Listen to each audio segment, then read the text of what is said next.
Bienvenue dans cette nouvelle édition du QG Week-end. Au sommaire, Akere Mouna, avocat et candidat déclaré à la présidentielle de 2018 au Cameroun, désigné candidat de la plateforme pour une nouvelle république. L'ancien bâtonnier de l'ordre des avocats ira donc à l'élection soutenue par une coalition de partis. Un an après sa accession à la magistrature suprême, le président ghanéen Nana Akufo-Addo dresse un premier bilan de la politique engagée par son gouvernement. Le pays s'apprête notamment à mettre fin à l'aide financière du FMI grâce à une discipline budgétaire soutenue. Et au Sénégal, la Fédération des établissements privés d'enseignement supérieur exhorte l'État de lui payer ses redevances qui s'élèveraient à 16 milliards de francs CFA, sans quoi les élèves qu'ils avaient accueillis seront renvoyés. Mais tout d'abord, en République démocratique du Congo, une grande marche des laïcs catholiques est prévue ce dimanche 21 janvier. Une manifestation non autorisée, mais les membres du comité d'organisation ont décidé de maintenir leur appel. Une configuration qui fait craindre la répétition des événements du 31 décembre dernier. À noter que la contre-marche organisée le jour même par les partisans du Premier ministre Bruno Tshibala en soutien aux autorités n'a pas non plus été autorisée. Au Cameroun, une coalition de partis de l'opposition a choisi ce 15 janvier l'avocat Akere Mouna comme candidat à la présidentielle de 2018. L'ancien bâtonnier de l'ordre des avocats représentera ainsi la plateforme pour une nouvelle république. Le mouvement comprend 5 partis politiques et 4 associations de la société civile. Reportage de notre correspondante Viviane Barked. L'idée d'une coalition de leaders de l'opposition camerounaise semble de plus en plus se préciser. Le 15 janvier 2018, Akere Mouna, candidat à la présidentielle, a annoncé la création d'une plateforme réunissant son mouvement Now. Et à l'issue de fructueux échanges avec un ensemble de leaders de l'opposition et de la société civile, il a été désigné candidat unique de la plateforme pour une nouvelle république. Pour ce candidat à la présidentielle, l'idée de se mettre ensemble est une volonté du peuple. Mais un groupe d'opposition fort qui répond à la demande du peuple. Partout que nous partons, les gens demandent qu'on se mette ensemble. Donc cette volonté, tout d'abord, c'est la volonté des Camerounais. Et je pense que s'il y a des leaders qui pensent qu'ils pourront y aller sans prendre en compte la volonté des Camerounais, les Camerounais donc sauront quoi faire dans cette circonstance-là. Depuis 2014 et 2011, l'on a observé des tentatives manquées de fusion de l'opposition visant à présenter un candidat unique à l'élection présidentielle. Akere Mouna, activiste de la société civile depuis 30 ans, mise sur ce groupe pour une vision réussie de cette coalition. Je suis issu de la société civile, j'y suis depuis presque 30 ans. C'est un groupe de citoyens qui sont de plus en plus importants, parce qu'ils sont non partisans et ont tendance à avoir comme intérêt, n'est-ce pas, l'intérêt de tous. C'est pour ça que j'ai tenu que dans cette plateforme, n'est-ce pas, participent, n'est-ce pas, les membres de la société civile, que je considère comme étant une frange très importante dans cette campagne qui devra nous mener vers la nouvelle République. À 9 mois de l'élection présidentielle au Cameroun, la période des grandes manœuvres semble avoir commencé au sein de l'opposition. Les stratégies se mettent en place pour une opposition forte face au régime. Un taux de croissance en hausse et une inflation en recul. L'économie ghanéenne se porte mieux. C'est d'ailleurs le bilan qu'a dressé le président Nana Akufo-Addo un an après son accession à la magistrature suprême. Le pays, qui s'est engagé dans une discipline budgétaire soutenue, s'apprête d'ailleurs à mettre fin à l'aide financière du FMI. Solène Duplessis. À la tête du Ghana depuis le 7 janvier 2016, le président Nana Akufo-Addo s'est montré confiant lors d'un discours devant les membres de son gouvernement face aux résultats des efforts entrepris par son gouvernement en 2017 pour stabiliser l'économie. L'enseignement, un défi pour le chef de l'État, la réalisation du gouvernement dans l'enseignement secondaire gratuit pour tous est l'une des nombreuses étapes vers l'émergence d'une main-d'œuvre plus apte à faire avancer l'économie, selon le président de la République.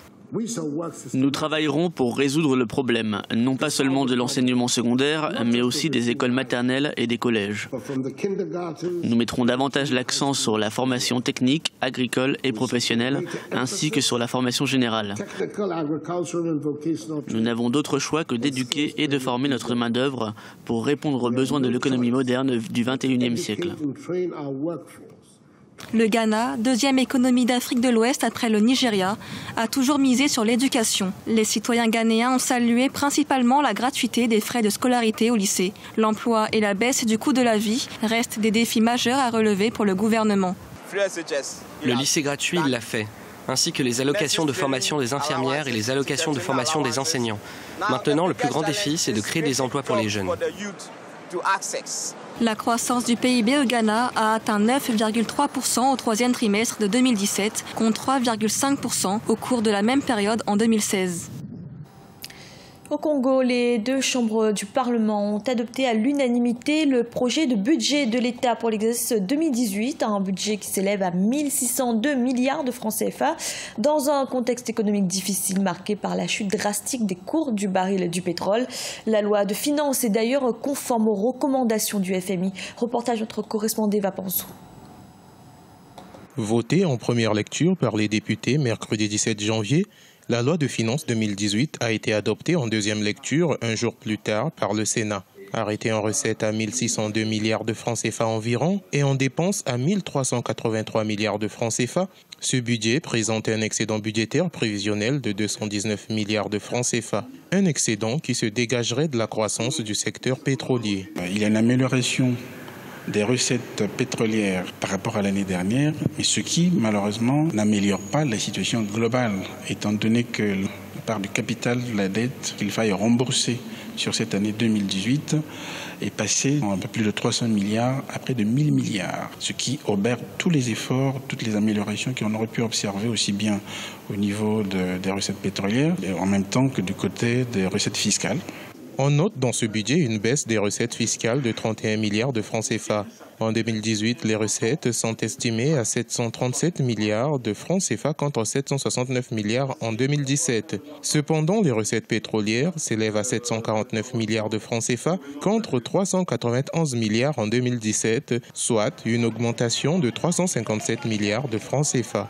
Il apparaît à peu près 350 à 400 milliards d'une part de recettes qui n'apparaît pas dans ce budget, alors que la prévision de la production générale sur cette année-là a rapporté la moyenne de pourcentage que le Congo en général peut tirer de la production pétrolière, autour de 35% globalement. Les parlementaires congolais ont suggéré que le budget 2018 supporte les frais liés au statut du chef de l'opposition à hauteur d'1 milliard de francs CFA, le même montant à l'assistance des populations déplacées du département du Pôle.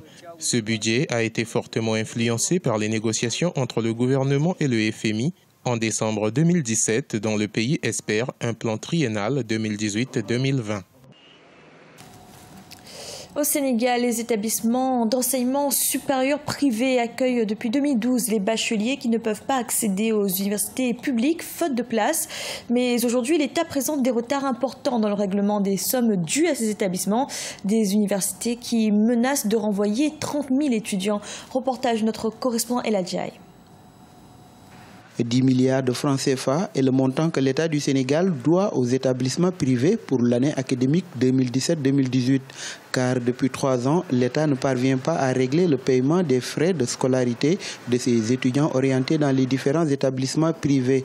Étranglés financièrement par ces 2 ans d'arriérés, ces établissements privés menacent ainsi d'expulser 30 000 étudiants en situation irrégulière. Depuis 3 ans, l'État du Sénégal refuse, à mon avis, de payer correctement les factures. En 2014-2015, il y a certaines écoles déjà à qui on doit encore 25% de la facture. Et sur l'année 2016-2017 qu'on vient de boucler, l'intégralité de la facture, on parle de la moitié, mais pas du tout. Les écoles n'ont reçu aucune somme dans la totalité de la facture de 2016-2017. Et nous sommes à mi-parcours de 2017-2018 et rien n'a été encore versé à nos écoles. Au total, l'État du Sénégal doit aux établissements privés plus de 20 milliards de francs CFA, selon le président de la conférence des universités privées du Sénégal. Les étudiants non admis dans les universités publiques et réorientés dans les différents établissements privés risquent de ne pas terminer leurs études cette année 2017-2018. Du côté du ministère de l'Enseignement supérieur, on assure que les procédures de paiement sont en cours. il y a des efforts qui sont faits et c'est des questions de jours pour que le problème donc soit réglé. Je pense que l'exécution de cette menace ne sera pas, en tout cas on ne va pas assister, on pense qu'on ne va pas assister à l'exécution de cette menace parce que les acteurs, chacun des acteurs donc est conscient donc, du problème. Depuis 2 ans, les promesses ont toujours été ceci. Le non-paiement engendre quoi? Engendre d'abord des enseignants qui ne sont pas payés, des factures fournisseurs non payées et aujourd'hui nous sommes quasiment, à l'heure où je vous parle, dans l'incapacité d'honorer même les salaires des intervenants. Depuis 2013, l'État a opté pour l'orientation de nouveaux bacheliers dans les établissements privés. Aujourd'hui, ils accueillent sur la base des statistiques à la fermeture de l'année dernière 43 000 étudiants orientés par l'État du Sénégal. Avec la rentrée académique 2017-2018, les établissements privés recevront entre 50 000 et 60 000 étudiants. Et du sport avec la suite du championnat d'Afrique des Nations 2018. Ce samedi avaient lieu les matchs de la 2e journée avec le groupe D. Et à l'issue de ces rencontres, le Cameroun est éliminé, battu 1-0 par l'Angola.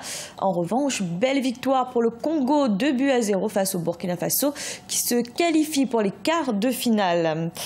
Et ce dimanche, place à la 3e journée du CHAN 2018 avec le groupe A. Le Soudan affrontera le Maroc, premier du groupe, et la Guinée sera opposée à la Mauritanie.